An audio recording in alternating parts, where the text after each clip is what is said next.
Hello guys, welcome back and welcome to the channel. I hope you're doing very well. My name is Marty and today we are watching Any Day Now from 2012. Now I believe the star is Cumming, but I could be wrong. This has been requested over on Patreon, so thank you so much for this one. If you would like to see the full uncut reaction to this, you can see it over on Patreon or as a YouTube member as well. Considering I don't know anything about this, it's going to be interesting. Anyway, without further ado, this is Any Day Now from 2012.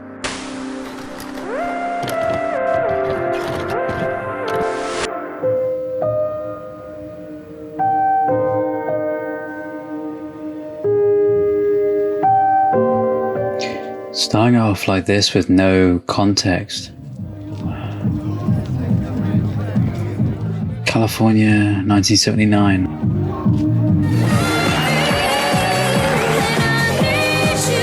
I love it. I did not expect this. Looks amazing.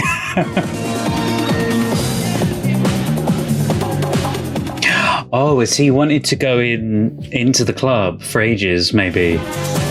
But been nervous to go in case he's judged or something. It's 79, so I don't know.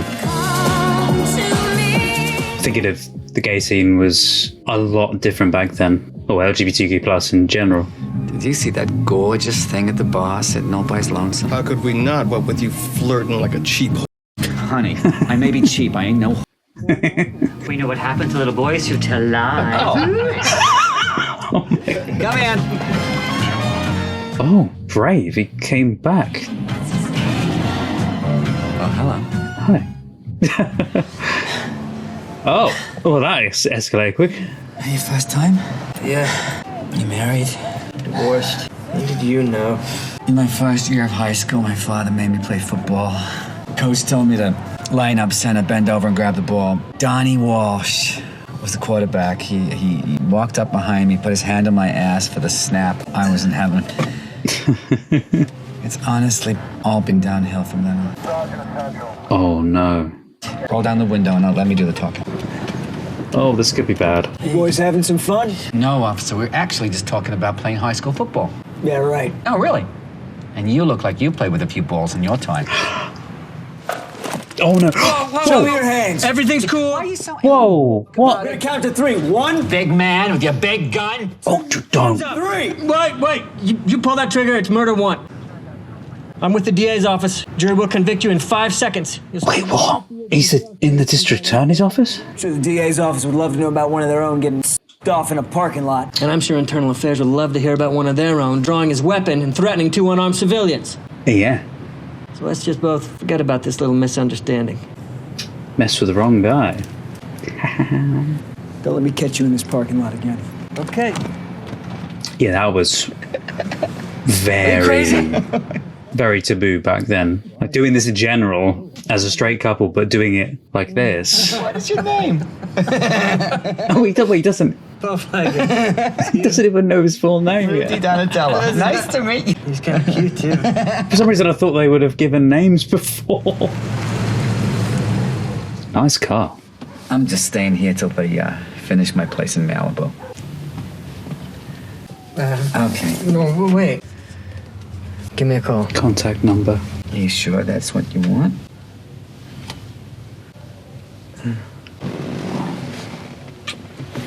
He does, but he's shy.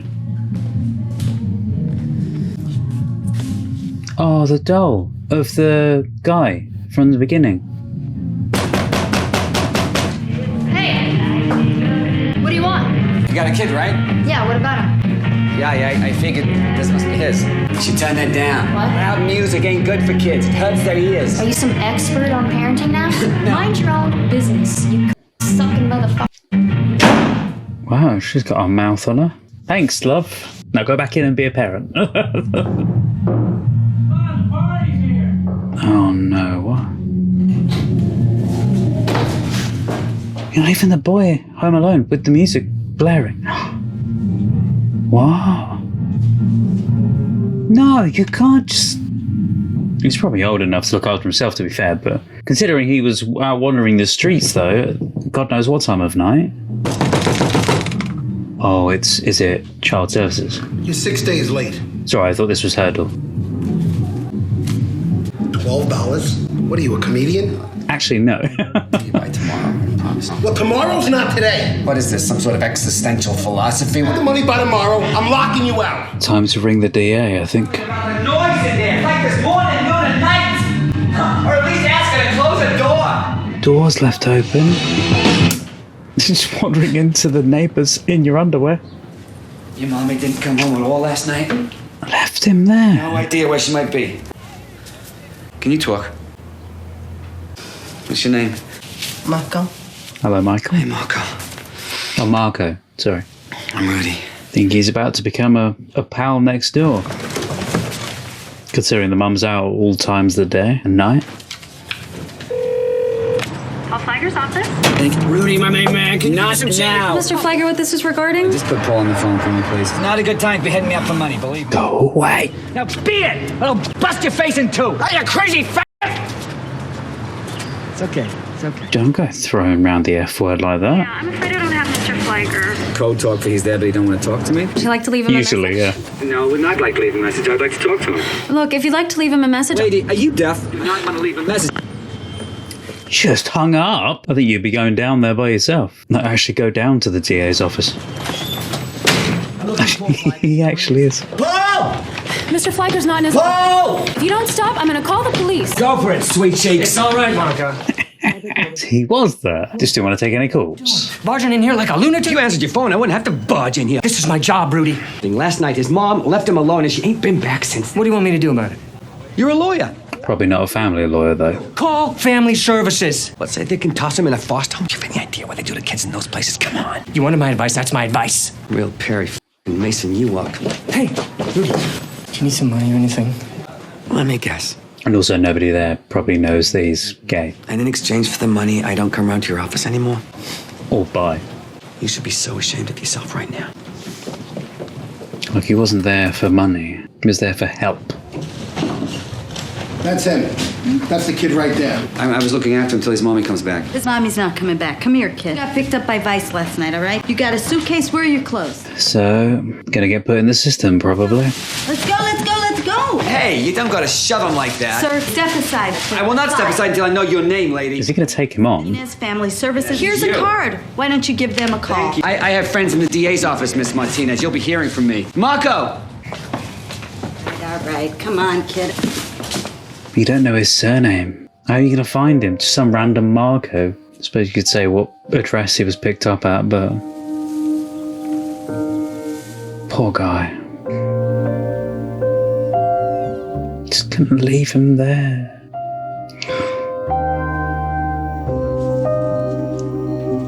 Uh-oh. Probably should have been warned that he does go out at night like that. Do you think he's just going to turn back up at the flat? Because he knows his way home. Alan looks like he had so much fun filming this. Back again. It's starting to become a regular habit.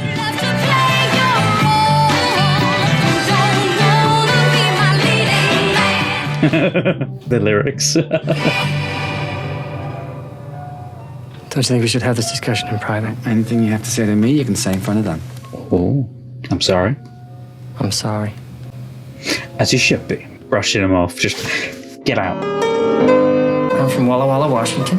Walla Walla, Washington. Very fun to say. I took over the family insurance business. I married my sweetheart. Everything was perfect, except... Selling insurance bored you to death, and you secretly longed to meet the drag queen of your dreams. You were secretly gay. The oldest story in the book. Boy meets girl, boy loses girl, boy kicks open the closet door, and finally meets Mr. Right.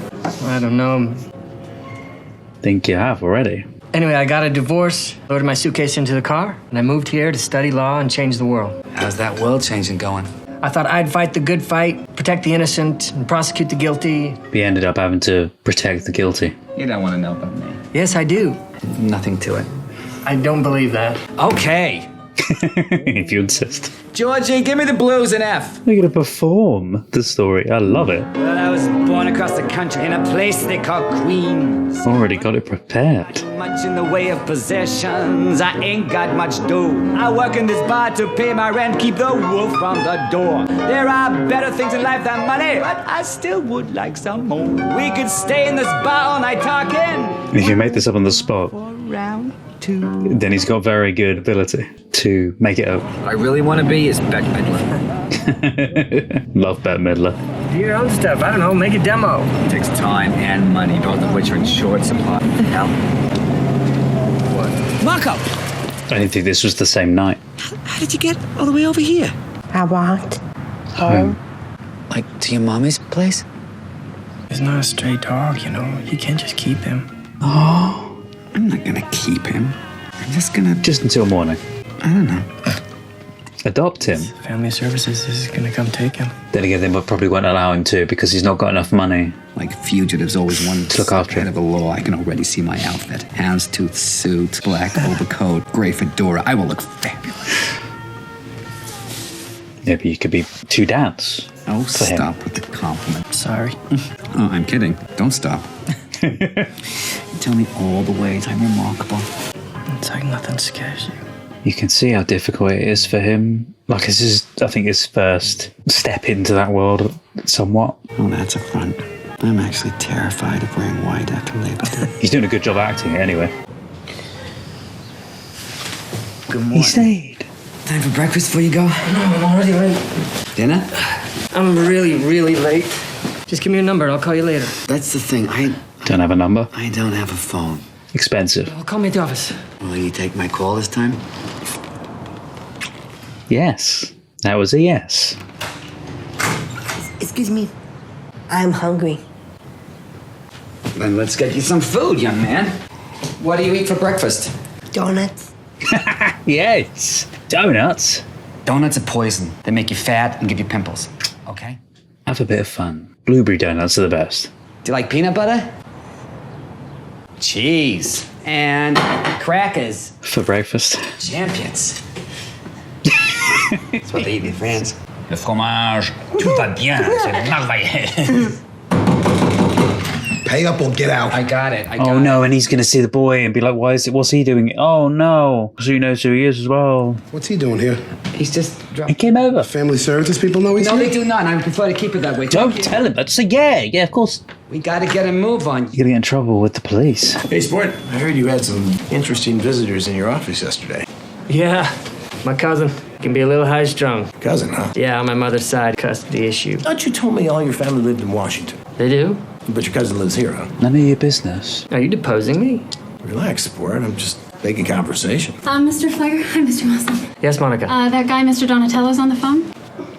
Thank you. Oh yeah, my cousin. Yeah. I was about to go and get some lunch, and I was wondering if maybe you wanted me to get you something, or if you wanted to come with me. No, thank you. I'm not hungry. Sora's smiling. She likes him. You dirty dog. What? She is nice. Get down with that. I'm not. Relax, Sport. Your secret's safe with me. Yeah, I can't remember if it was illegal back then. I don't think it was, but The manager of my building saw me with Marco this morning, and I think he called the cops. Stay away from the building until we get this all sorted out. Me and Marco, fugitives from the law. I don't know about that.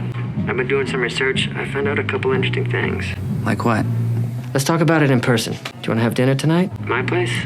I thought you'd never ask. let's just hope nobody's listening into the call. That man does not know it yet, but he's desperately in love with me. How's it taste? Delicious. My mom's world-famous lasagna recipe. Oh, lasagna, yes. Love a good lasagna. You don't like your food? What do you like? Donuts. Donuts. Wow, this just might be your lucky day. Donuts for dinner ain't healthy, Paul. Every once in a while, never hurt anyone. Yeah, one will be fine. You like chocolate? He's actually got donuts. I've just noticed the plaster. What happened? We just gonna look at him or you gonna eat him? Did he get hit in the head? I don't remember. You're very welcome, young man.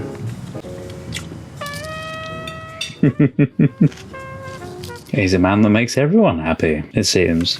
Is my mommy coming back? No. Am I gonna stay with you? Oh. I don't know. He's got to go back at some point. Will you tell me a story? There ain't no books here. You're gonna have to make one up. You want me to make one up? Mm-hmm. Okay. I like happy ending.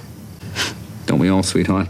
Oh, God. At least he doesn't know what he's talking about. Once upon a time, there lived a boy whose magic was known throughout the land. And he lived a very happy life with his mommy and his daddy and his grumpy little sister, Lulabelle. What's his name? Who? The boy with magic. His name was Marco, of course. Oh. They would make really good parents for him. You're gonna try and keep him, aren't you?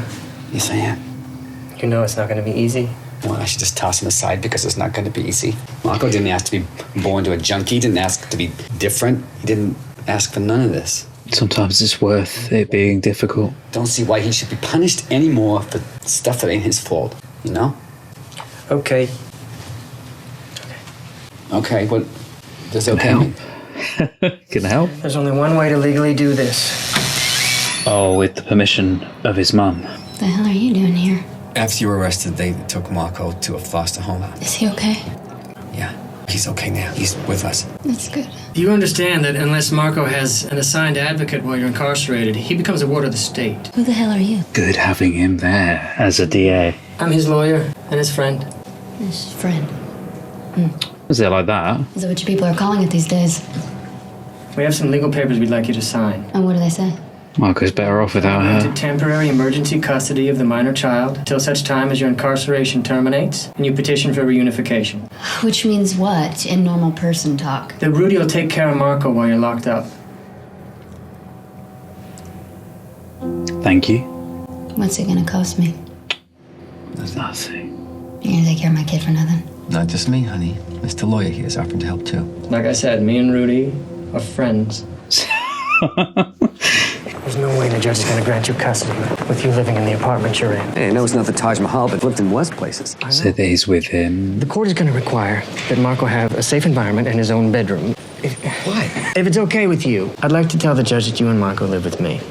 But how would that fly, though? Would they be okay? You're asking me to move in with you? No, just to fulfill the legal requirements. Yes, you are. There's no other way you're going to get custody. The answer is yes.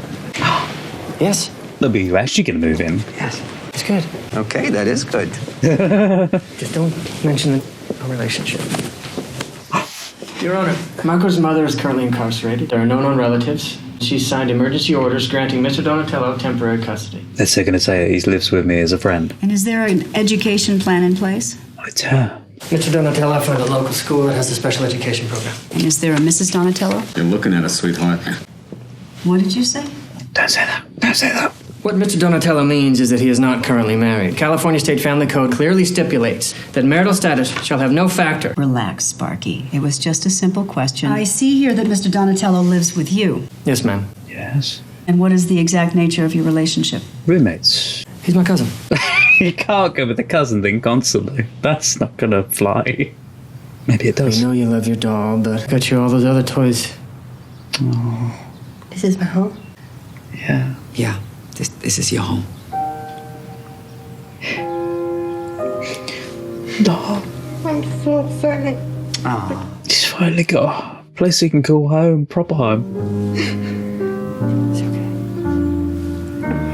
Here we go, follow the light. I mean, tears throughout this entire thing. The kid's in rough physical shape. It's pretty clear he hasn't been treated well in years. His eyesight's terrible. He's going to need glasses. He's susceptible to all kinds of medical conditions, intestinal abnormalities, and a high risk for leukemia. And the good news is...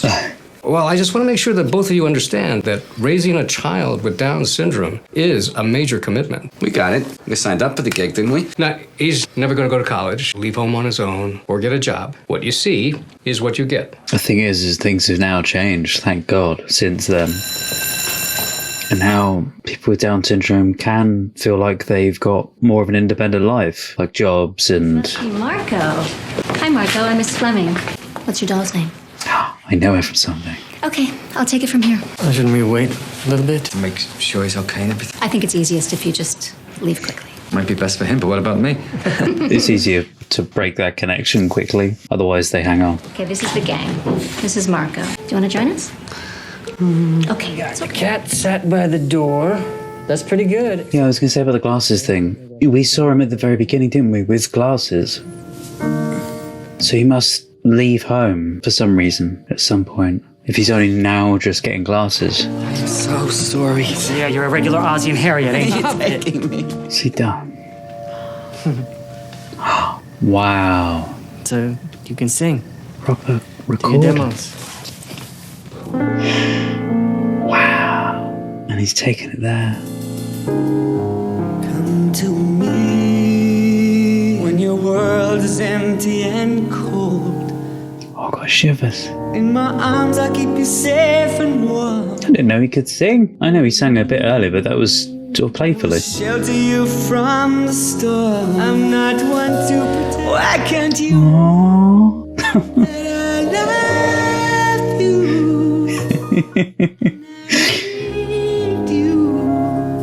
I love this. And I love you. Proper home.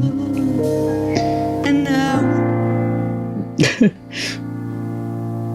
So deserved for them all.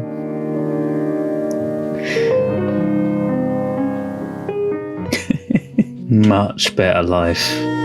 you. And I need you. Want you.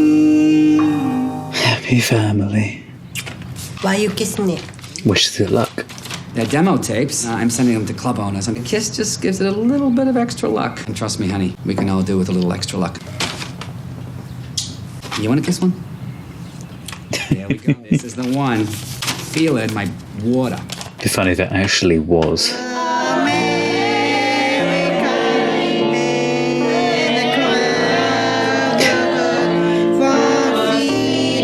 It's their little boy. Not theirs, technically, but kind of is now. Bravo. I thought you should see this. Marco says it's a picture of his two daddies. Oh. Oh, no, that couldn't possibly be me. I never wear canary yellow. It makes me all pale and washed out. Look, I personally don't care what your relationship is. We don't have a relationship. Like I said, I don't care.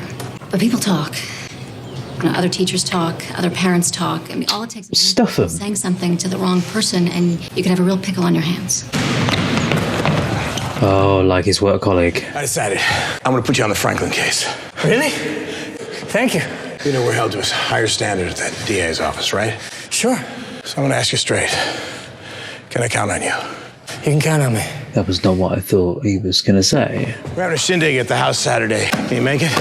Sure. He's going to say, why don't you bring... Your cousin and his kids still living with you? Yeah, Kelly wants to invite them too. Oh, we'd hate to impose. I insist, all right? So stop flapping your gums. Nice. That Okay, I can make it. lovely that he's invited them, but You must be Rudy. this is going to be awkward. Such a gentleman. What do you do for a living? I'm a performer. I could just tell that you were an artist. I could just tell from your energy. You just have such an artistic style. Performer. It's a pretty vague answer, isn't it? What details were you looking for? This is Marco. Can you give me 5, Marco? I don't like that guy. You can see it. Enjoy the party. He is homophobic, especially from what they said earlier in the office as well. Hi, Mr. Flagler. Hey, Marty. Hey, you remember Mr. Donatello? That look, keep your hands off him. Oh, he's enjoying himself. Oh yeah. He's got his dance moves from him.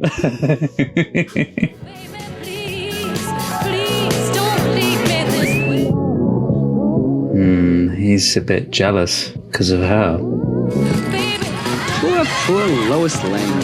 She has no idea that her mild-mannered Clark Kent is able to leap tall in a single bound. Uh-oh. We're gonna be wrinkled old queens still telling people what cousins. Do you want to lose him? Because that's what'll happen. That's discrimination. It's not discrimination. That's reality. Good thing the black people had Dr. King instead of you. Different situation, Rudy. He knows. And he's gonna say something. Wait. He's either called police? Monica, what's wrong? What? What's wrong? Marco! Leave him! Oh. You left that right leg! What the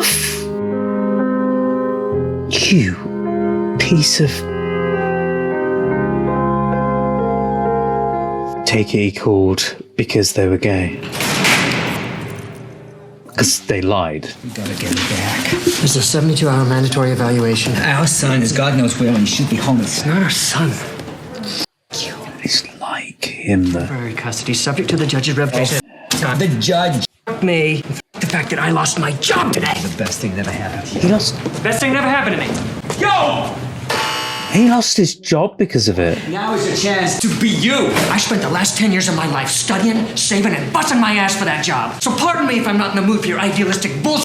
You became an attorney so you could change the world. Do you remember that idealistic bullshit? This kind of thing, if you can get it right, is going to change the world. Kick open that closet door and do some of that world changing.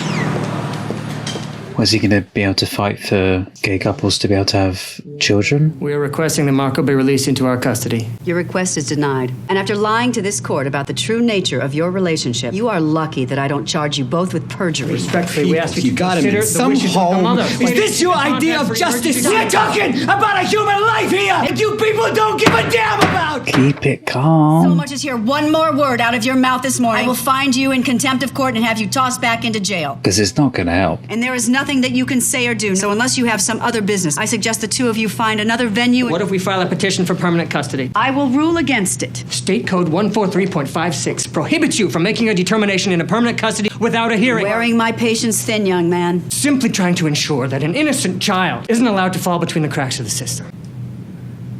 Please. That's good news, right? Fine, good. She agreed to hear our case. Yes. Stop it. I believe in you, and no matter what, we have right on our side. I have a lot of prep work I need to get started on right away. Yeah, I'll help you. I'll be secretary now. Unfortunately, they don't have the social situations on their side, though. There's something else I need you to do. No. Oh, This is like about oil your and job. water. It's about your job. Well, for us to have any chance of getting custody, I can't be working as a drag queen. So you're just gonna quit on us? Well, come on. Please. Temporarily, maybe. Become a wet nurse for the little retard. Don't ever call my boy a Hey, don't say We that. go on in 20 minutes. We cannot do this without you. I hate people saying that. He always wanted to be the star anyway. People throw that around so much. It's disgusting. How long have the two of you been in a relationship? I guess that depends on how you define relationship. We met in September. That's when Rudy and Marco moved in. And how long after you met did Mr. Donatello and the child move in? How long? I don't know exactly. A matter of days. A couple of days. Yeah. It was love at first sight, but we didn't want to rush into anything. That, Alex. Did you ever see Rudy and Paul without their clothes? Did they ever touch you in your private areas? Did they ever hit you? What? Are they asking these questions because they're gay or just in general? Just a weird line of Unless you questioning. give me some answers, you won't be able to live with Rudy and Paul ever again. Do you understand that? Do you want to live with Rudy and Paul? Impeccable parents. Stuff it, love. After all, no matter what, really, it is up to the kid. Marco's happy. And if they're safe, which they are. Did you ever believe Rudy and Paul's story that they were cousins? No, And did you tell anyone about your suspicions that they were, in fact, homosexual lovers? absolutely not. Why not? Because it would be frowned upon by literally everyone, because everyone's in I believe it. that we are all sexual creatures, and how the parents of my students choose to enjoy their sexuality is no more my business than their personal finances. I like that. Talking about finances here. We're talking about a lifestyle that most people would call deviant. Objection, argumentative. Because you're an idiot. Sustained. Were you ever concerned about the effect that Rudy and Paul's lifestyle might have on Marco? No. Interesting. Nothing further. Idiot. Let's record your thoughts on Marco's progress at school. If you merely look at his academic growth, he flourished intellectually. But I think the most interesting aspect, the improvement in Marco's social skills. Oh, I like her. Is in part due to Mr. Donatello and Mr. Flagger? Absolutely. Are as compassionate and loving parents as I've ever seen. Yes. Oh, I love her. What was your impression of Rudy and myself as parents? Yet I did have my initial reservations, but overall my impression was very positive. And the home environment? Safe, comfortable, and loving. And you evaluated Marco, didn't you? I did. And did he express his desire to live with Mr. Donatello and myself? He did, very much so. And would it be your recommendation that it would be in Marco's best interest to be raised in our care? It would. Yes! That's massively gonna go for them. What about your relationship with Mr. Donatello? I never had a relationship, definitely not my type. We used to work together. We had a female impersonation act. Which means... You are In sis. shiny dresses, wore makeup and wigs, and lip sync to songs. Purposely did It this. was Trey sexy. Did Rudy ever bring the child to the bar? Sometimes he would bring Marco to rehearsals. Mentally handicapped child in a gay bar. Wow. And? Is that a question? Yeah, exactly. Just an observation. Let's limit it to questions, Mr. He would only bring Marco there when the bar was closed. I don't believe I asked you a question. There you go. Just trying to clarify. Trust me, it's clear. Now, did you ever see Rudy and Paul kiss in front of Marco? They're lovers. Yeah. So the answer to my question is... Yes. Do you kiss your wife? We talking a peck on the cheek? Or was it something that your friend might call Trey sexy? Oh, I would stuff it where the sun don't shine. No Rudyisms. No Rudyisms? I need you to be cool, okay? As cool as the other side of the pillow. Let me see how cool your pillow is, mister. Oh, my God. The underside of your pillow is quite hot.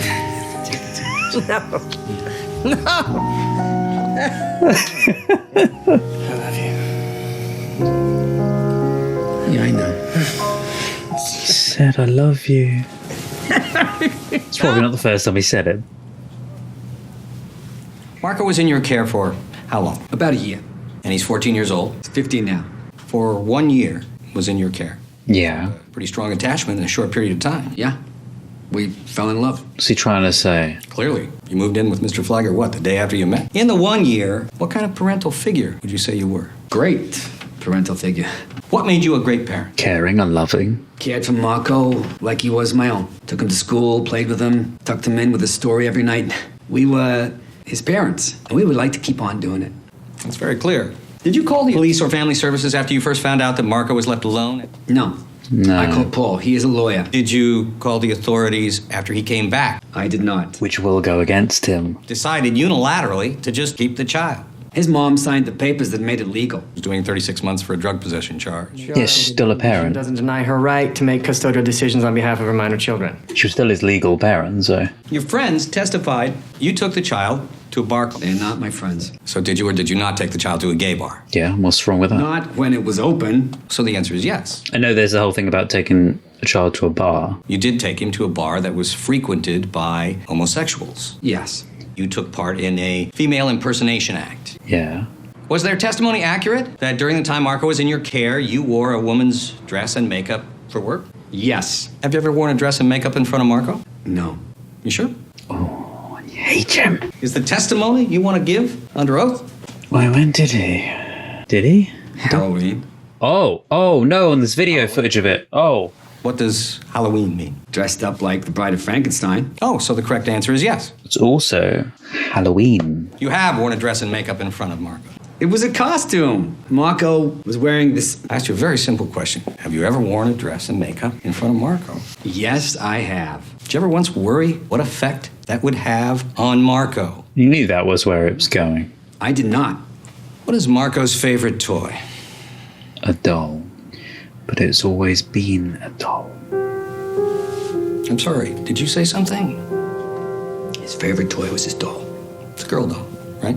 They had no effect on that, though. You know, you can twist the truth any way you like, but it does not alter the fact that Marco is a needy kid who deserves a family. See, I'd argue that this is becoming less and less about a needy kid, more and more about a couple of needy men who aren't willing to truly look at what is best for the child. Oh, when you think you know what is best for Marco, you don't even know that Marco had a birthday last month, Your Honor. A birthday he spent alone. Your Honor, may we get a recess? No, Mr. Flagger. Have you ever engaged in sexual activity in front of Marco? Objection! No! What the f... What, you think we're child molesters now? You said it. Oh, any we did was in the privacy of our own bedroom. Just because we are different does not make us bad parents. I want to swear so much to this. How can you make a ruling when all we've talked about is gay or straight or dolls Exactly. or dresses? Why aren't we talking about the real Not issue? being a parent, love and care. Is about Marco, who at this very moment is sitting in some foster home, and who will sit in some foster home forever. No one wants to adopt some short, fat, mentally handicapped kid. No one in this entire world wants him. They do. Except us. We want him. We love him. We'll take care of him and educate him, keep him safe, and raise him to be a good man. Isn't that what he deserves? A good man who's not homophobic, like that idiot over there.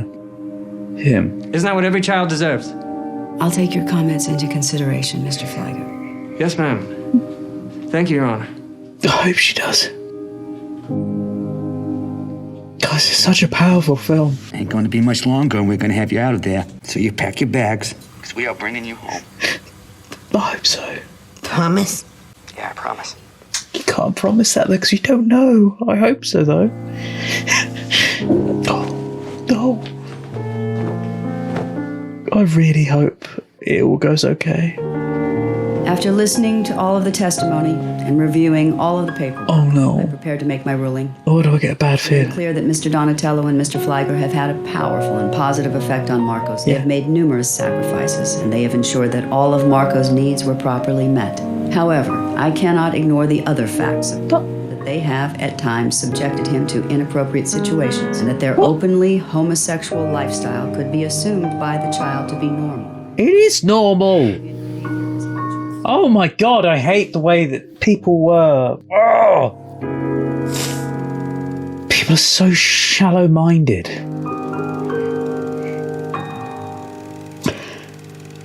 He deserves to be happy with people that love him.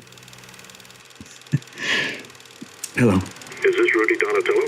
Yeah. Miles Dubrow. I own a club called The Spot in Hollywood. I gotta tell you, I'm quite impressed with this demo. You got a hell of a voice, kid. Oh. I can offer you 2 nights a week to start. We can see how it goes. I'll take it. Having the extra money might help. You abandoned me. Love don't live here anymore. Nothing I could conceive you wouldn't do for me. I haven't cried so much at a film before. I don't think we'll probably have. Far away. God, they need to change that. We believe the judges and Marco's court-appointed attorney are biased against us. Oh, so I'm your man, because ain't nobody in that courtroom got a bias against a black man who knows the law better than they do, huh? All them white lawyers you talked to before you came to me didn't want nothing to do with this case. That's because they know you're going to be judged by the dick you've sucked and not by the content of your character. I mean, You're a smart lawyer and a hell of a negotiator. He's not afraid of a tough case. Well, your case is beyond tough, my friend. Frankly, it's damn near impossible to get custody as a gay man. Frankly, it's damn near impossible to do anything as a gay man. exactly. Okay, gentlemen, let's talk some straight shit. Everything you have ever said or done is going to be fair game when we tell them that the great and powerful Judge Myers has made a mistake, and you think they were biased against you before. Oh, they're gonna rip apart. Dig and dig until he finds every person you have ever every drug you have ever snorted. And do you know the one thing I cannot stand when I walk into a courtroom? Surprises. So I'm gonna ask you guys some tough questions, and I need the truth. I mean, they're both incredibly good guys, so I'm hoping that guy's going to be good for them. I think he will be, but... Hello, this is Rudy Donatello. I was looking after Marco for a while. All right, don't roll your eyes. I was wondering if I could, maybe talk to him, find out how he's doing, and let him know I'm thinking about him. Marco ain't here no more. Your Honor, they have moved the child from a foster home to a state institution. We're requesting visitation from our client. Child's court-appointed attorney, I don't see any change in circumstance. Agreed, request denied. No, what? I said request denied. We'll be filing a motion to have this case heard in another court. I will cite the deep and loving bond that clearly exists, their willingness to adhere to all conditions. They've done everything right. It's your complete and utter unwillingness to consider the best needs of the child. Is really the way you want to start, Lonnie? I don't know. Seemed like to me the ball's in your court, Richard. Put in his name as You well. have supporting documentation? Oh. He's up for you an off chance that, you saw things my way. One visit prior to the hearing. Supervised 30 minutes, not a second more. Yes, it's a start. Visitation rights. Still a long way to go. You look skinny. You get enough to eat? Do they have donuts here? Oh, no donuts. No wonder you're down in the dumps. Will you tell me a story? Oh. How about Marco the Magic Boy? You want the one about the magic boy named Marco? Yeah. With a happy ending, right? That he came and lived with his parents. Those two. Once upon a time, in a land far, far away, there lived a magic boy named Marco. God, they must be tearing their hearts out. Not having them at home. At least they get visitation. Gentlemen, I was looking over state law last night and found that California allows adoption by folks with a history of substance abuse and domestic violence. Not us. But not you. I tend to argue quite passionately as a violation of the 14th Amendment of the United States Constitution. What's the 14th Amendment? The state can enforce no law which abridges the privileges or immunities of its citizens. Nor deny to any person within its jurisdiction equal protection of the law, which means they're supposed to treat you the same as every mother in this state. Bloody perfect. Oh, not him as well. Oh. What the hell's he doing here? Probably just observing. Is he? He's there to rub his hands together with glee. Things not going their way, probably. Prepare to approve your motion to dismiss pending the testimony of the mother. Wait a minute. What? What motion to dismiss? Have you coordinated with the DA's office? They have, Your Honor. What? Your Honor, you dismissing my client's case without any notice or explanation? What the hell? Oh, the When did she get out? Wait, what? Your Honor, I'd like to request a recess. Request denied. Excited about going home? Oh. Well, I'd say that's a good thing, but she wasn't much of a mother, to be fair. Back now? Are you prepared to reassume the responsibilities as the child's mother? I need an answer. Yeah.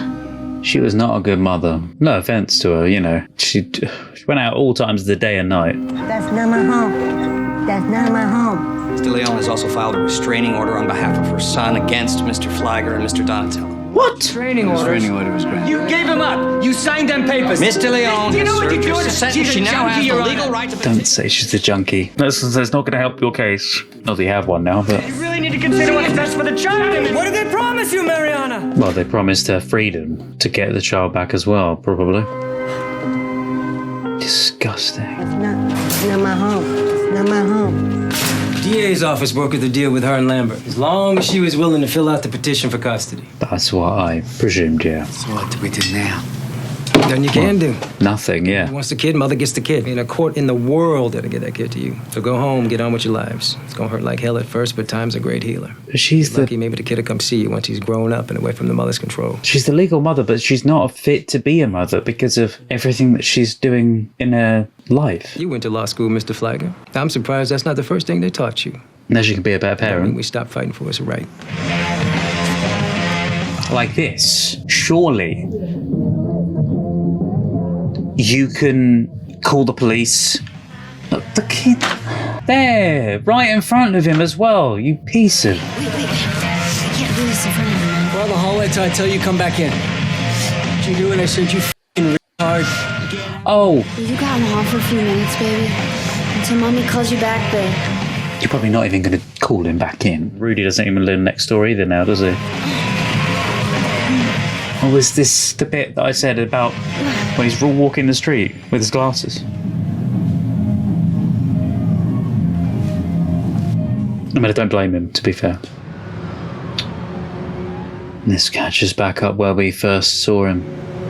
Say everything can be replaced. Every distance is not near. This is Alan Cumming singing again. Remember every face. Oh, come on, that's not good for the kid. Come shining from the west down to the east. Any day now, I shall be released. You've got kids as well, so oh, it annoys me. Please find a newspaper article. It was buried deep in the middle of the paper, not nearly as important as the front page stories about rising gas prices or presidential politics. Just a few brief lines about a mentally handicapped kid named Marco, who died all alone under a bridge after trying to find his way home. No! For 3 days. Since you never got to meet him in person, I wanted you to know who Marco really was. No! He was a sweet kid, and smart, and funny. He had a smile that could light up a room. speaking. Chocolate donuts were his drug of choice. He was the world's greatest disco dancer, and he liked to have a story told to him every night, as long as the story had a happy ending. Marco loved a happy ending. Piece of... They killed him, basically. I swear I see my own reflection. Can't believe he's dead. That's right. I see my light come shining from the west down to the east. Any day now I shall be released. Bless him. But they couldn't get justice. Yes, I see my light come shining.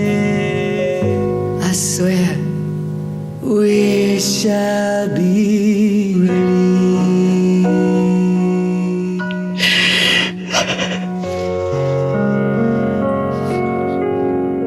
Oh, bless him. So that was why he was at the beginning like that. That's the bridge, I think. That was so sad. Oh, God. I can't say goodbye to you. Film editor Tom Cross. Oh, Rufus Wainwright. But that must have been one of the hardest times I've cried. Like one of the most strongest emotion I had towards something. That bloody kid, bless him. He had so much against him. He was so close to having a loving family. And then the mother, I know it's not real, I know it's only a film, but the mother gets custody back and just throws it all away over drugs and over just simple little things that she wants. She's so selfish. People like that just don't deserve to be parents if they're not going to step up to be an actual parent that does something, that actually cares for the child and doesn't put these dangers and these barriers in the way of being there for them. And the way that they were treating them as well, I hate it. The homophobia and the just all of it. Just, oh my God, that's so sad, that film. I was not expecting the death. I was not expecting that death. I thought it was going to be that, you know, just so you know, we managed to finally get custody again. And that I don't know, I didn't expect that. But the fact that it was a newspaper clipping, and then I had this horrible thought. I was thinking, please don't tell me something's happened. Oh God, fantastic film. I was talking to Alan's agent and he brought Alan's name up. And as soon as he brought his name up, as a director, you sort of, you know, you kind of envision the actors that are talked about. As soon as he said Alan Cumming, I said, that's the guy. You know, I was thinking who could play Rudy. I wanted to cast somebody who I did not want to cast a straight actor to play a gay. I wanted to cast, and Ricky has, you know, this sort of long history of stage. And I thought, well, he's, you know, I hope there's no huge Ricky Martin fans. His agent said, well, he's booked for the next 56 years. You know, he's doing this and that. And he said, tell me about the character. And I told him, and he said, that's Alan Cumming. And I went, and it just so happened that I knew his manager quite well, and she got the script, I think that afternoon. Alan read it a day or two later. We were on a video conference like this a day or two later, and away you go. He signed on long before there was a, you know, you say you start a parade and you trust that all the floats and everything will be there by the time. He signed on long before the parade was ready to go, and really was a real help in getting the parade going. So what was great was because of that I kind of became involved on board kind of early and was able to give my, you know, talk to Travis as the drafts were changing, as the story kind of altered, and talk about my character, and then that to be, you know, put into the film. So that was nice. Now, quick note, I was looking for trivia. Well, now the main place I normally go is IMDb, and I'm saying this for a certain reason. I checked IMDb and there was only one piece of trivia. I'm not entirely sure why there is only one piece of information, because there is a ton. There is barely any info written down about this film, which is really odd. Now, the good news is even though I don't have much of the written down trivia, I do in fact have a ton of clips to show you, but fear not. I have managed to find some information. The whole dressing up thing as well. Carmen Miranda was my favourite out of the looks. Horrible. Really? Horrible. Yeah, Not the fun part of the job. I just don't like, I mean, I just think I'm a pretty ugly girl. Oh, come on. Edith, wasn't fishing. I do. I mean, I think I can do androgyny quite well. A little bit of guy liner, you know, and a wee bit of lip gloss. It works well on me, but when I go the whole hog, I'm kind of like a horse in a wig.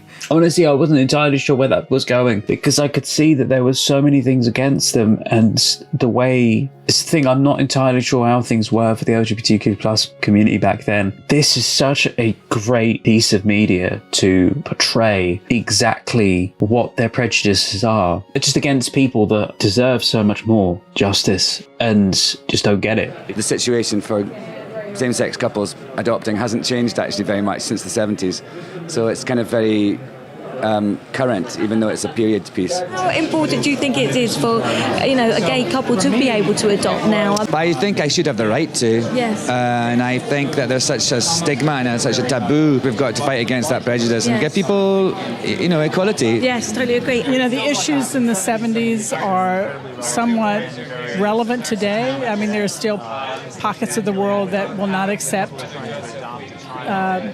gay parents adopting a child. And again, it's really about children in need and children wanting to be loved and parents who want to love them and take care of them. So it really, in my mind, makes no difference what their sexual orientation is. Anyway, one of the big, huge piece of information that I don't believe I had the info for when I watched the film, because when I got to the very end of the film, I said, do you know what, this really reminds me, it's almost like this story could be true. Something along the lines of that, I said. Turns out, this is actually based on a true story. However, there are elements that have been made up for the film, like the death of the boy. First of all, though, let's read off the one piece of trivia that they give you on the IMDb page.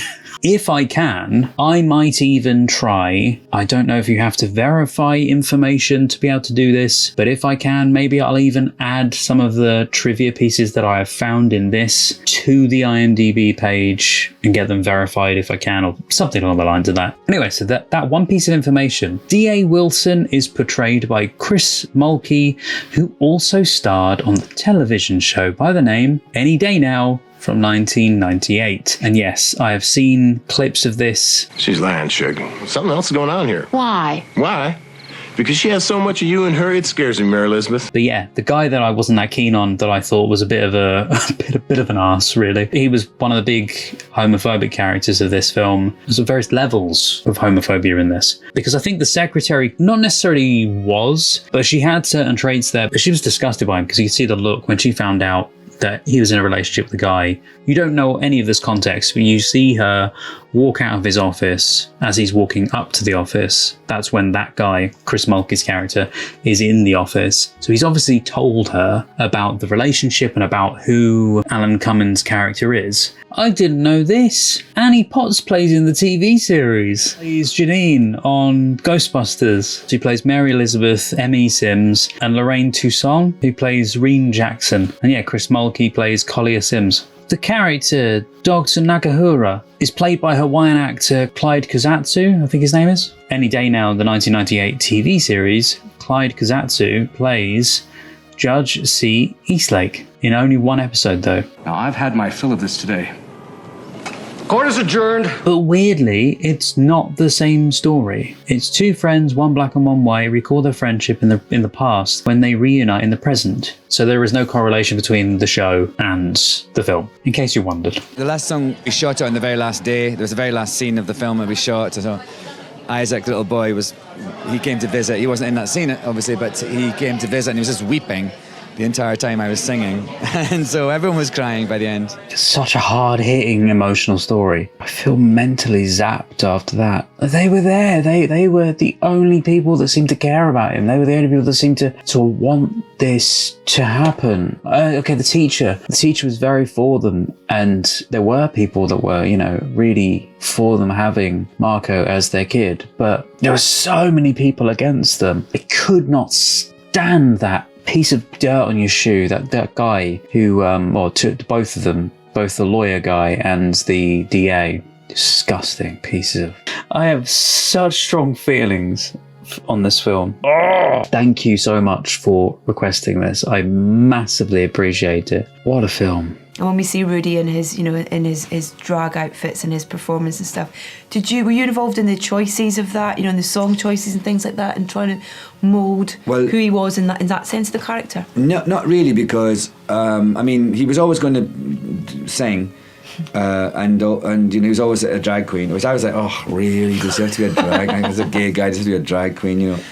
But I thought that was kind of cliched, but actually, there's a sort of sense of him finding his voice, which is sort of literal as well as metaphorical. So I got that. But the songs were kind of, in a film like this, it's usually down to the wire about whether they can afford certain songs, if they're going to get the rights and everything. And so the songs were pretty much towards the end of the process, and so, but actually they're so brilliantly kind of, they fit so well, especially and I love the fact that the last few minutes of this film is just me singing and with images.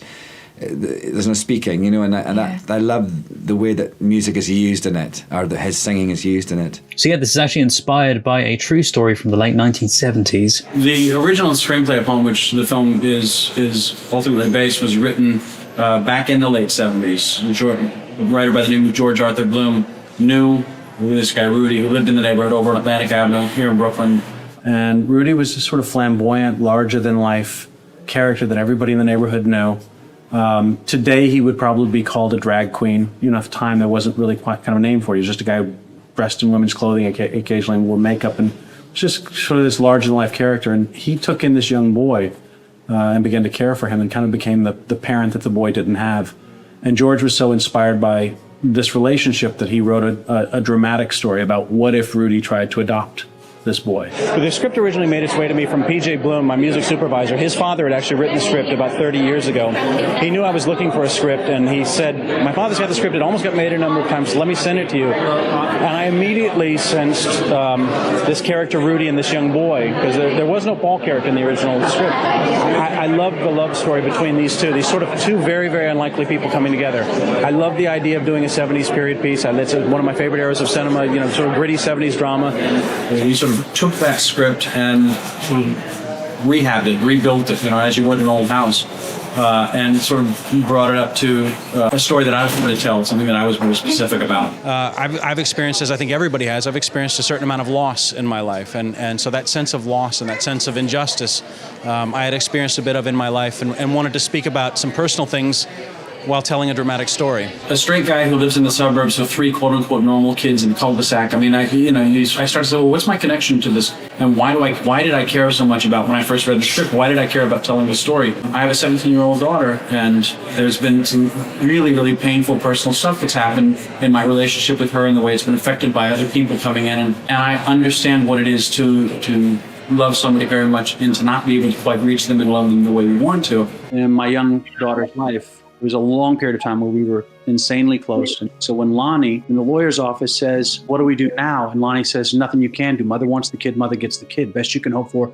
is that the child grows up and one day comes back to you. That's a very personal line for me. That comes from a very personal place. And I talked a little bit earlier about sort of my personal connection. I've never been through a custody battle like that, and yet I understand what it means to have a child taken from me. And the time I determined that I wanted to write this script was on my daughter's 16th birthday, when she had a sweet 16 party was hosted for her, and I as her father was not invited. I sobbed on the floor while my wife held me. I'm talking sobbing like, how you sob when you're a little kid and you can't stop crying? Sobbed like that. And I understood at that moment why I wanted to make this movie and why this movie meant something to me. So ultimately, as I started to rewrite the script, I really wanted to tell a story not necessarily about gay rights, gay adoption, but about people who have love to give. It's one thing. Everybody should be allowed to give and receive love. So I said, let's see if we can do a 70s era drama on modern technology, red camera, and update.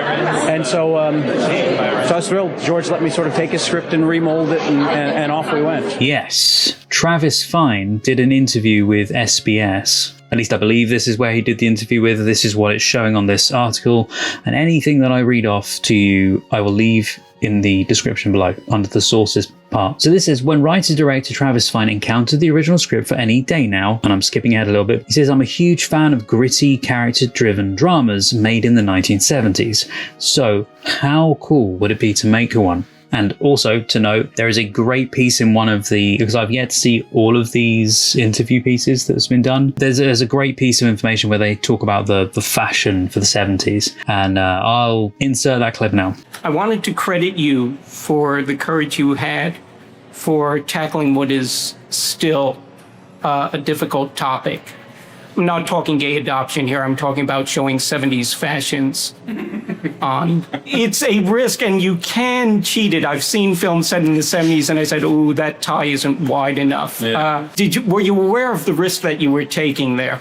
I wasn't aware that it was such a big risk. I was aware, at a certain point, I talked to our costume designer, Samantha Custer, and we started, the first 2 or 3 days, I saw a couple of people on the set, and I was looking, and I realized that we were kind of capturing an era, but there was no sort of specific 1979 exact fashion, and I wanted to just sort of create more of a feel as opposed to a very, very tightly specific that year fashion. So it's great hearing him talk about like the processes of him putting this film together, and even down to stuff like the fashion. I love hearing the details from the people themselves as well. Well, again, my music supervisor, PJ Bloom, he's such a genius when it comes to music, and I have a real love and affinity for music, so he and I get together and we, he sends ideas my way, I listen to them, and it's either a yay or a nay, and between him and my composer, Joey Newman, who does such a beautiful job with the score, we sort of pieced all of those musical elements together that I think were so essential. How prejudiced people are against gay or lesbian relationships, LGBTQ plus relationships in the past, and with them looking after children and that. People who just want to care and love them as parents.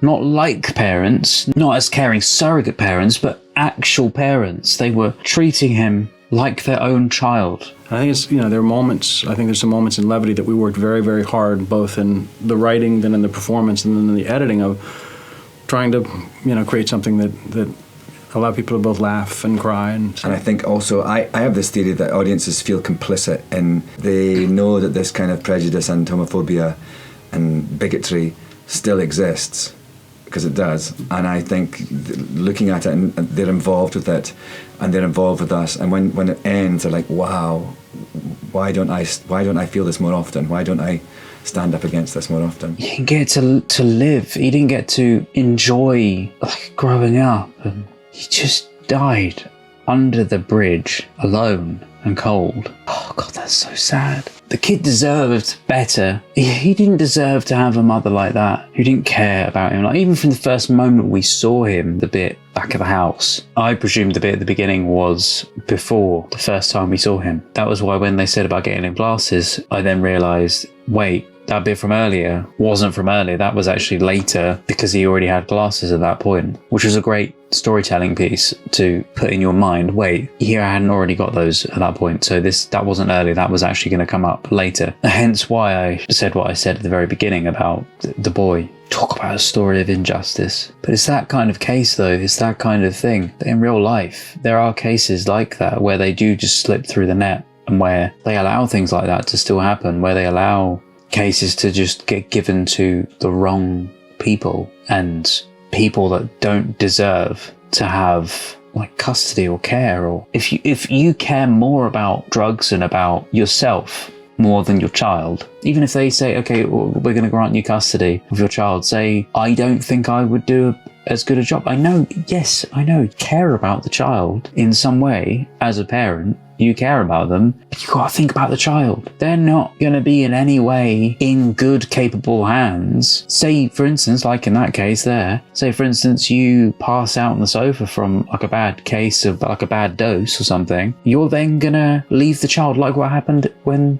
the mother left the child when she got picked up by Vice. It's that kind of situation where you got to think, well, he should also have other people that have custody, or give them custody. But this is the thing, she got granted freedom to have the custody. That's the reason why she got freedom in the first place. I could sense there was going to be trouble with that guy from work, because it was the way he looked and acted and was trying to suss him out. He was trying to pry into details. The sense of injustice, the sense that of just that this beautiful thing that's been taken away, and just through ugliness. And I just think, I'm Scottish, and so we when things aren't fair, we're like, some genetic kind of thing kicks in, and I think that's what really drew me to it. Just I thought I really want to be a part of telling this story because it's something that could still happen today. You know, it's prejudice and bigotry haven't gone away. The acting training that I had when I was young clearly taught me that every actor kind of speaks a different language. People come at it from different ways, and I think it afforded me an opportunity as a director to quickly understand how Alan likes to work, how Garrett likes to work, how Isaac likes to work, which I think gives me some flexibility as a director and maybe a little bit more insight, having been on that side of the camera and understanding some of the challenges of being on that side of the camera. Although there's great strides being made in terms of the way people treat each other and the way that gay people especially are starting to be treated equally in some quarters, yet we mustn't feel complacent. Good news is I have actually managed to submit some trivia to the page, so hopefully at some point they will be accepted. The other piece of news is I have been trying to find behind the scenes or making ofs or extra features, that kind of thing. So I had the DVD and I thought that was fine. I thought that had pretty much everything I needed. I saw a couple of the videos online, thought that was great. I did buy another copy of the film. This is a different cover to the one that I did own. However, this only includes these 3 pieces of information on the back here. Now those are actually some things that I already have, because this is the exact DVD, a different cover. It's what I had prior. By the way, this is out of print now, as far as I know. And then it was only until a couple of days ago I found that there was a US release of the Blu-ray that contained a couple of other pieces of special features. And I made mention of all of this when I did the recording, and I thought, fantastic, I'm gonna buy that copy. So I did find a Blu-ray. In the US, it said that I think there was one that was available, but it was like $60 something.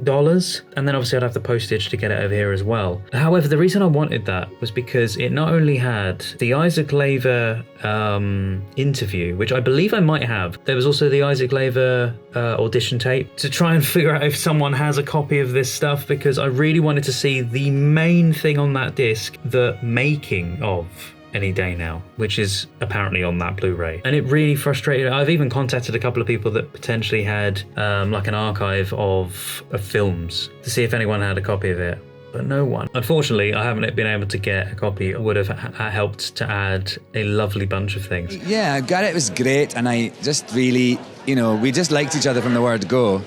We didn't have very much time to get to know each other before we were like lumped into, getting into bed and everything. So it was just actually, we really kind of just liked each other, and we were very easy with each other. And we didn't really have, we had a lot of quite intimate stuff to do, and it didn't feel weird at all, as it sometimes does, with people you don't really know. What he brings to the character is just a quiet, simple, elegant, beautiful portrayal. I mean, it's sensitive, it's smart. There were a number of scenes when the cameras were rolling when I was both moved by his performance, and I turned to my wife, who's my producing partner, one time as we were shooting a scene when we were in a courtroom, and I said, I want to work with this guy over and over and over again. He's not only a pro and really good at what he does, but there's these moments, these silent little moments, and I think there's a real power in that. I mean, obviously Alan has the lines, Alan has the bits and the moments, but Garrett has this quiet intensity that I think without which film just doesn't work. Garrett, my casting directors, Anya Koloff and Michael Niccolo, thankfully were very, very persistent, telling me that I needed to look at Garrett because I initially couldn't envision him in the role. Now I can't imagine anybody else in the role.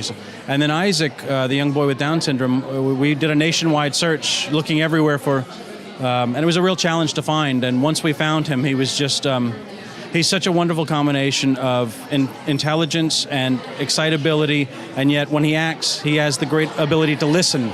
Great actors, I think, listen, and he has that great ability to listen and to respond and react, and really brought a lot to the character. Even stuff that I hadn't written, he brought great elements to the character. Anyway, back to the inspiration of this as a true story. This was penned by TV writer George Arthur Bloom in the late 1970s. So it wasn't just based in the 1970s, it was actually written in the 1970s. And it was based loosely on the real-life experiences of a Brooklyn-based hairdresser named Rudy. This is what I'm reading from this article, but I'm going to try and, put it into my own words as best as I can. Well, Rudy had, in actual fact, became one of the constants in a young man's life as his mother's chaotic presence faded in and out of the scene. So, very similar to in the film. Just quickly on the whole thing with Arthur Bloom, I did not realise that I believe it's the same George Arthur Bloom who was one of the head writers for things like The Magic School Bus. Do you remember that? But there's an article from the Upcoming in which it mentions a bit more about Arthur Bloom's story. It says the original script was written in the late 1970s by George Arthur Bloom, who lived in New York. George Arthur Bloom knew this guy Rudy and this young boy, whose mother was a terrific drug addict and who was continuously left alone, and Rudy befriended him. This is where he did research, and it almost got made a number of times. There was a number of A-list actors who were cast to star in it, and even considered it. At one point, Jon Voight, or even his personal favourite, George had 2 legitimate meetings with Sylvester Stallone for the role. But the film never got made. His son, who was actually Travis Fine's music supervisor, I did not know that, knew they were looking for a screenplay, as in Travis Fine, to produce, and said, "My dad wrote a script, I think it's pretty good. I read it, I was inspired by it, and then I had to figure out my own personal connection. Being straight from the suburbs to normal kids,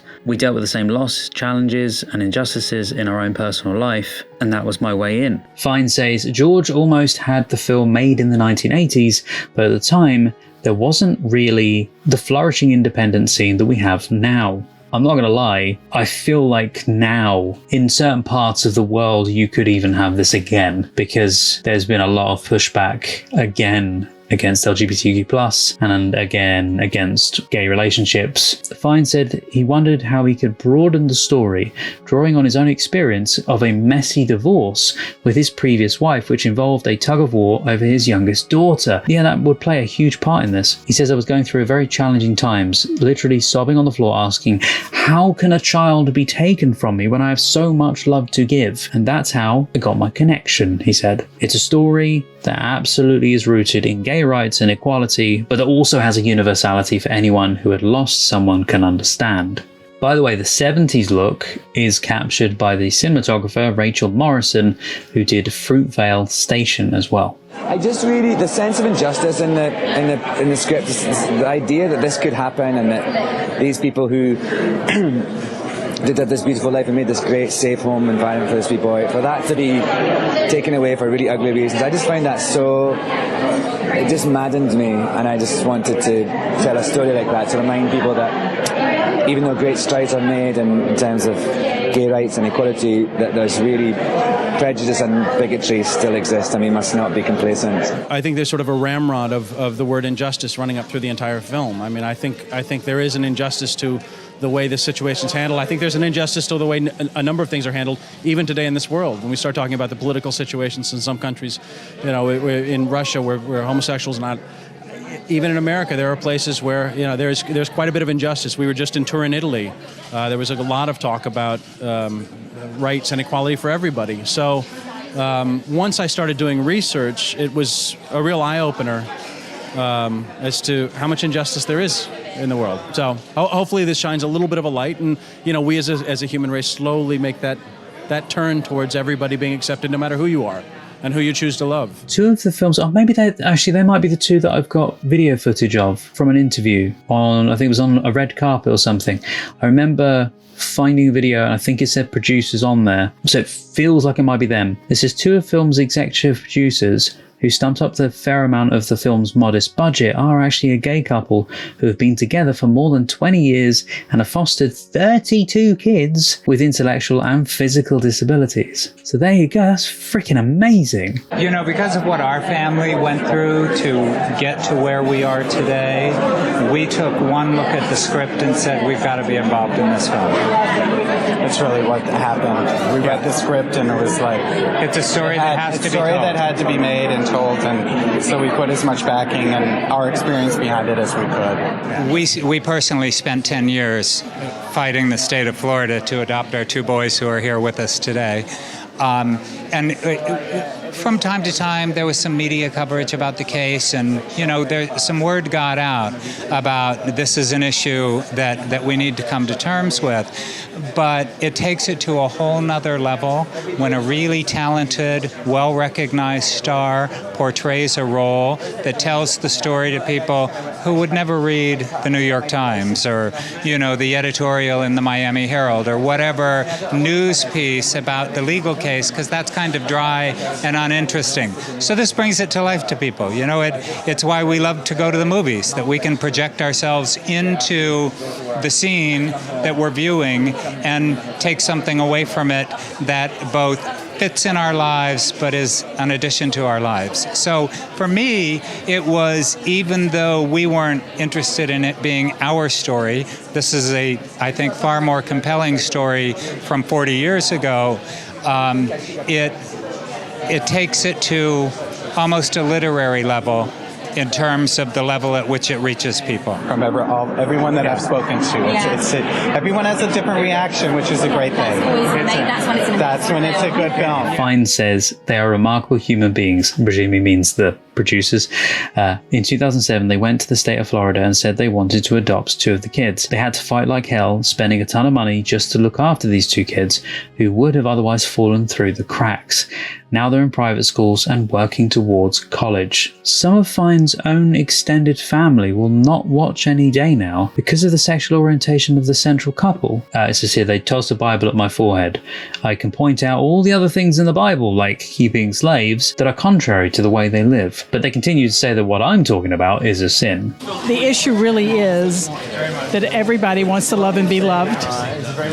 And children around the world need to have loving parents. And whatever their gender, whatever their sexual choice, it really doesn't make any difference as long as the kids are taken care of. Oh, by the way, I mentioned here about it being set in 1979. And I know I may mention in there about whether or not it was legal at that point to be in a gay relationship or not, because I know at one point it was very taboo. Anyway, I'll leave it below, but I did actually find a really great timeline of LGBT rights. And this specific page focuses on the LGBT rights of 1976. The reason I found that was because I was trying to find information of when it became legalized, and I found out that it was earlier than 1979 because I was looking up specifically California state law. Bear in mind, I know nothing about law.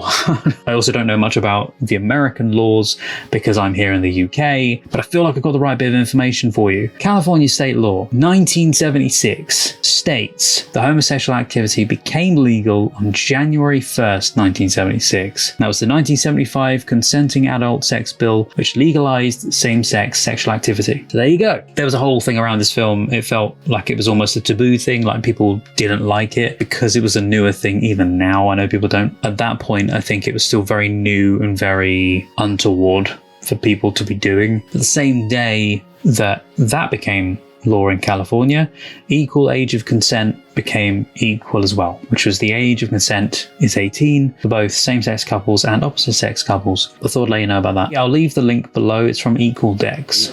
If you just think of equality as a general thing, which means everyone should have the same rights, no matter your sexuality or gender or religious persuasion or whatever. If you take that as like a thing that you believe in, then it should be a federal.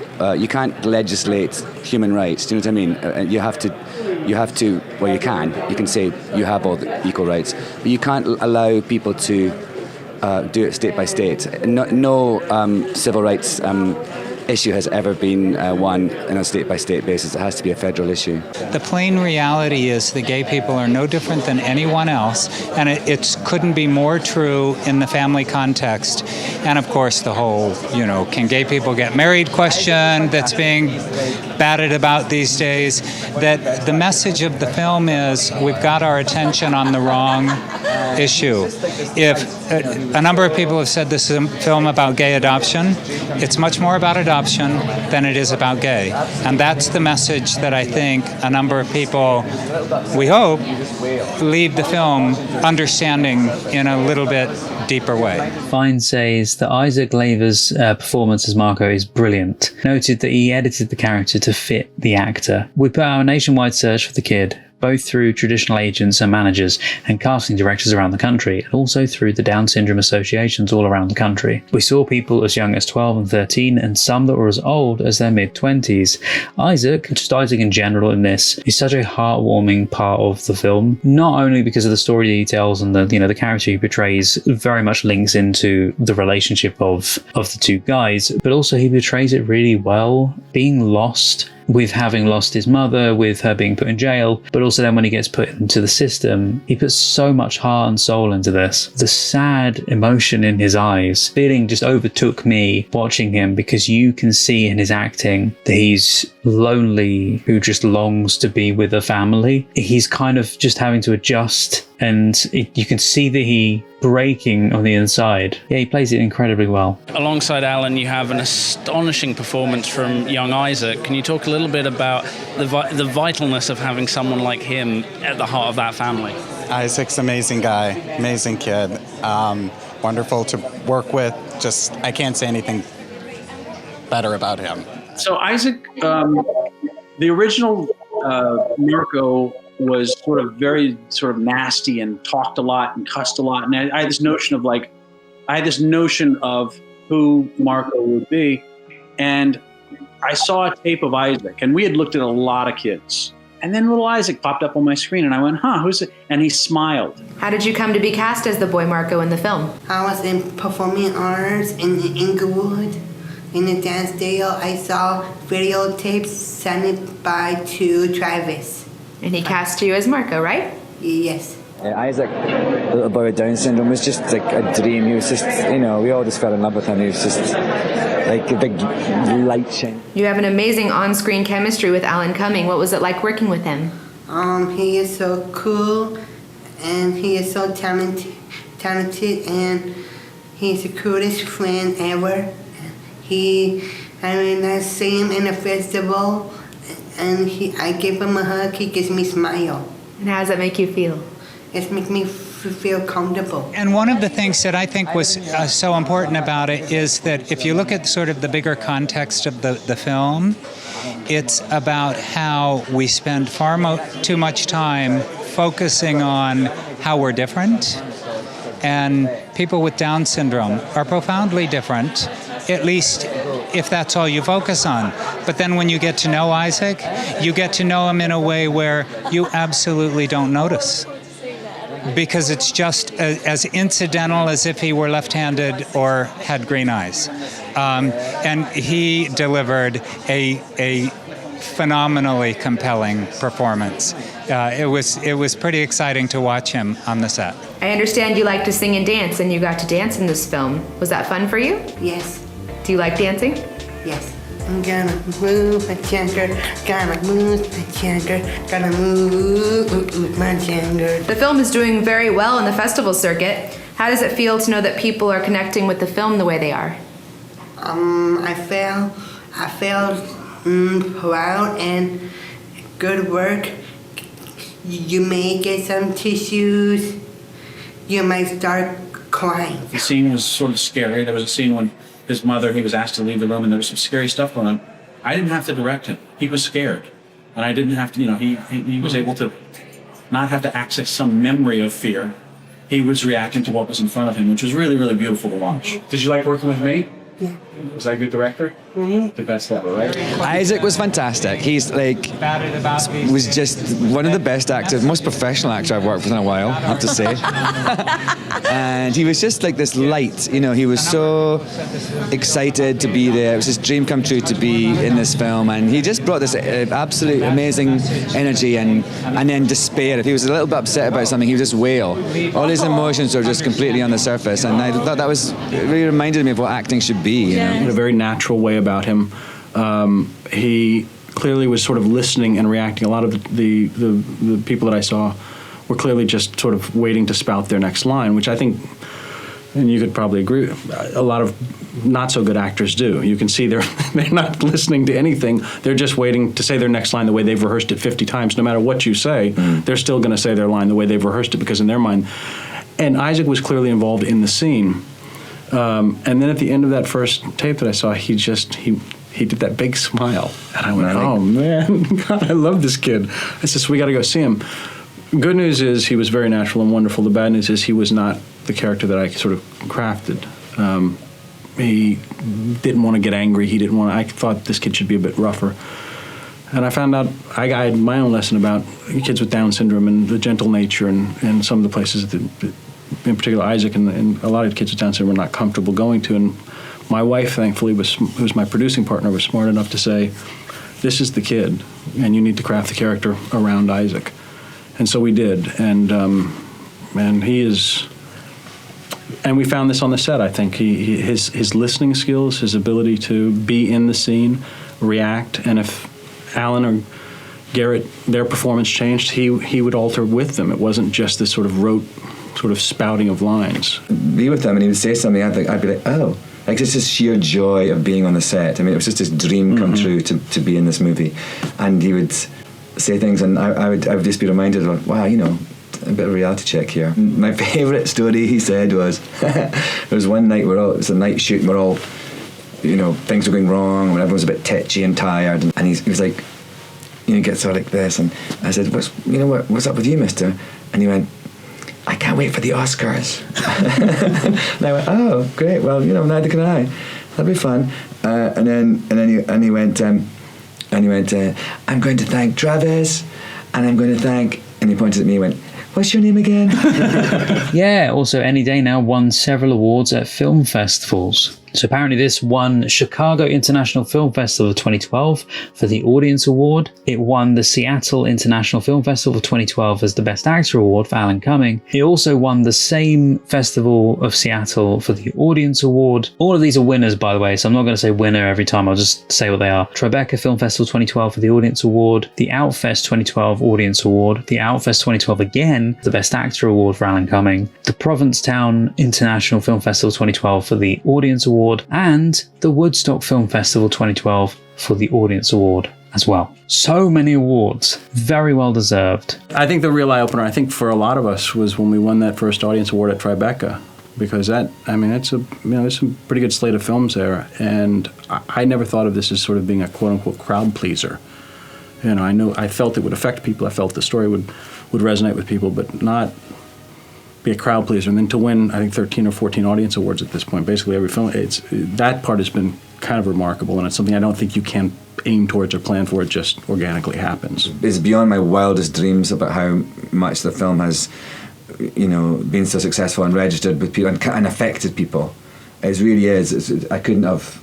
I hoped it would be good, and I hoped it would be released, and I hope people would respond to it. But the reaction has been like way off the charts in terms of my hopes for it, so it's amazing. Apparently, I did not know this was a limited release in 2012. It released on December 14th. What? It released so near my birthday. Doing it a period piece, it kind of frees you up in a way, because it makes it, you can kind of be more heightened, you can be more, you're not so dragged down by kind of contemporary mores and sort of complete naturalism in a way. And I thought one of the great things about doing a period piece is for being able to pull up your iPhone and say, well, let me figure out if there are any cases like this. There's no cell phones. The lack of technology was interesting. You know, as a storyteller, they couldn't, it was at times more challenging for them to solve their problems. You know, Paul couldn't just log into the computer, and he had to do research. And so that part was interesting, how quickly things have sort of shifted technologically. So it was interesting to shoot in that time period. Sort of challenging role to cast was the Paul character, because I had this notion of what I wanted, and we couldn't quite make it stick. And the casting directors kept bringing up Garrett Dillahunt, and I kept saying, he's not right. And they were bringing him up literally from the beginning.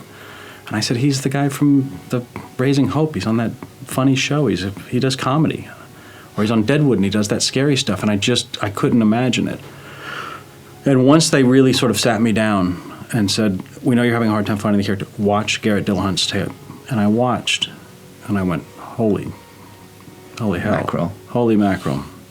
Holy hell, this is the guy. And of course, Dillahunt plays such a great role because he's the straight man coming into the relationship of he's very unsure. And I think for some time he's been very confused as to whether or not he wants to come out because of how society is back then. So we know that he's had a wife, and we know that he works at the DA's office, so he's probably feeling really unsure as to whether or not to actually come out. So it's great that we see him finally break through and go, right, that's it. I'm putting up the confidence and I'm going to walk in there. But we see these elements of Paul breaking through of how he actually wants to be at times. But then we also see, it's so interesting, we see parts where they're in conversation with each other, feels very comfortable with Rudy, but then Rudy will say something to him and you can see him sort of draw back a little bit, like, oh, I don't know what to say. I don't know whether or not to reply in a similar way or not. And so yeah, one of my favorite scenes with him is when he goes to leave in the morning and Rudy's like, oh,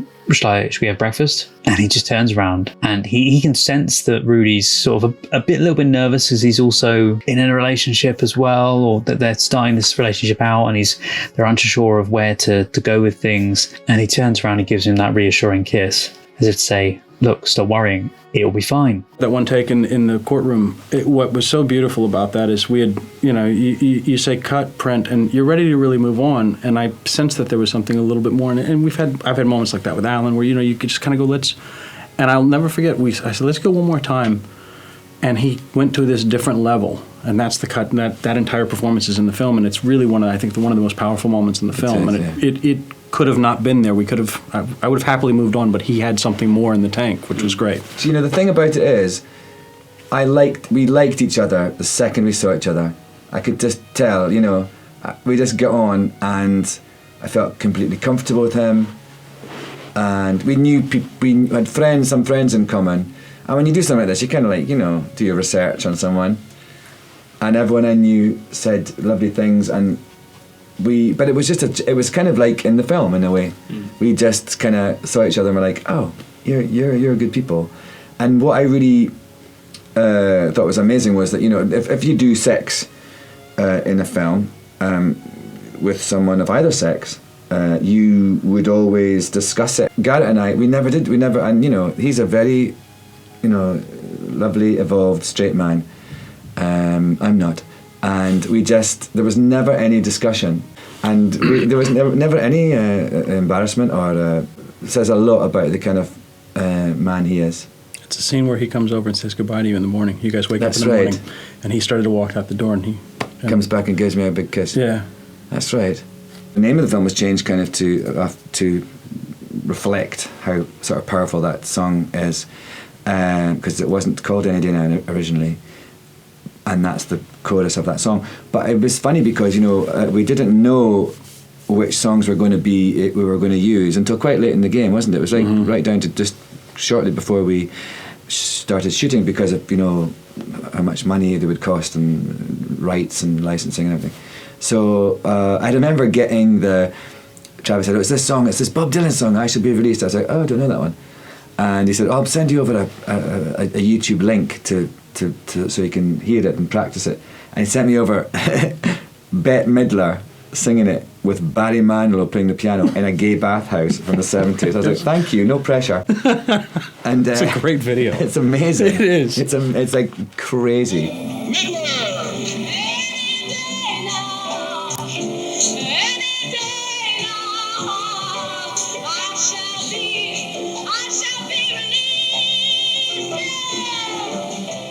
So actually I felt, listening to that, I thought, well,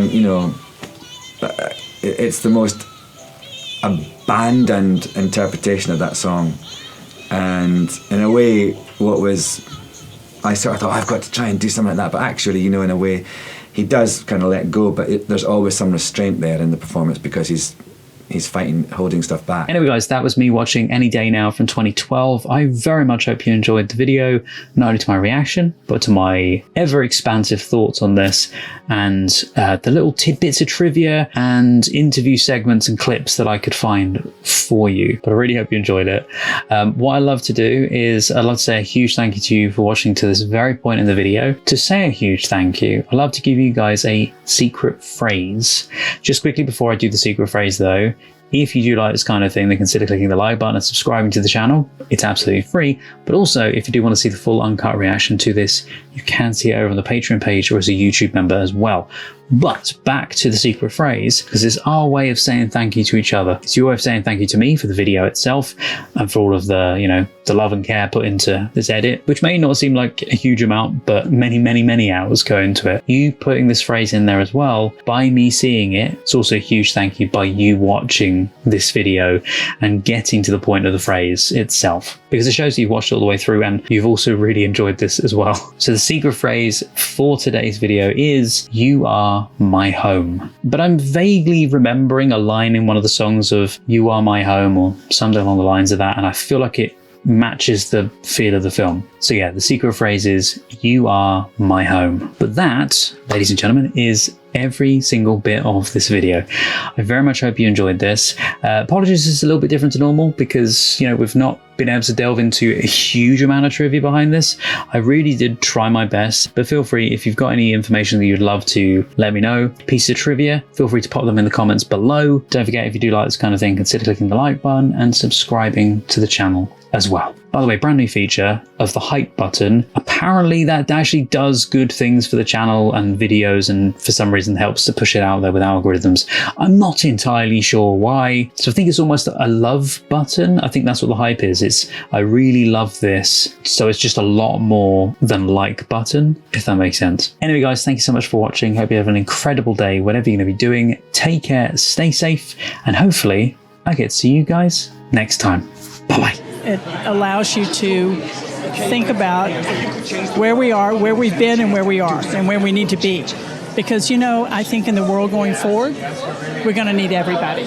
What's the thing you want them to stay with them once they've seen this? I would like their sense of, you know, the fact that the emotional response they had will trigger them to not be complacent about the strides that have been made, but to also, you know, go out and make sure this kind of thing doesn't happen again, and to always be vigilant about hatred destroying love and happiness.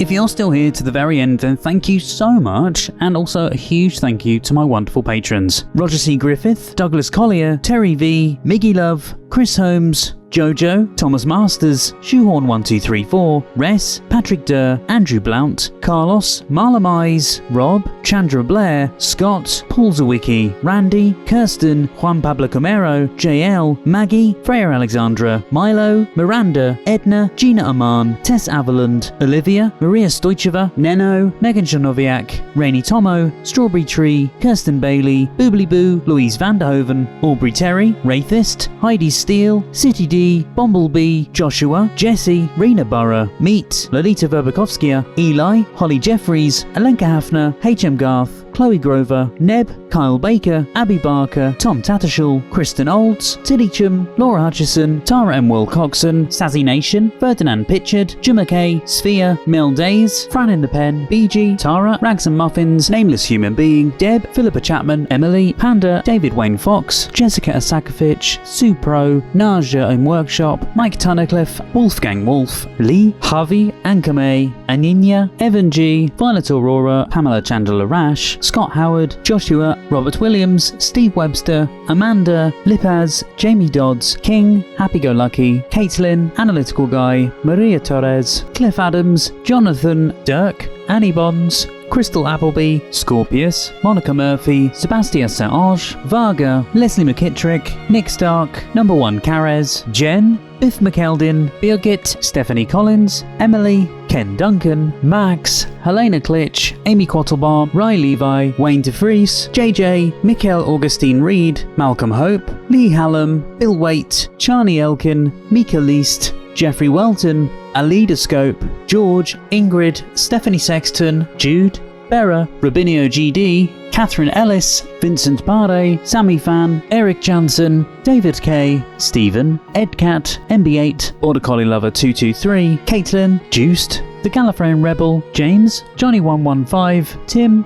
Paul Hess, Frank Tex, Marie Clark, Robin, Matt Quinn, Offer Rock, Bruce Heckerman, Joe, Victoria Helm, James Melton, Beatrice Soiler, Siegfried, Clara Groslouis, Lana Gorgeous, David Stafford, Rebecca K. McDowell, Ashley Stanley, Sophia, Fabian, Paul Byrne, Bear, Nadia, Chris Thompson, Erin Milieu, Kate Wheeler, Janet Rose Ashley, Alex, Tyler, Just a Little Tired, Shud Bruxelles, David Holton, Lisa Lovett, Liviu Oana, Francesca Carey, Ket Ranner, Clara Collins, Christina, Bailey's from Shoe, and Breno. If you'd like to see more videos, there's some more on the screen right now. Thank you so much for watching, guys, and see you next time.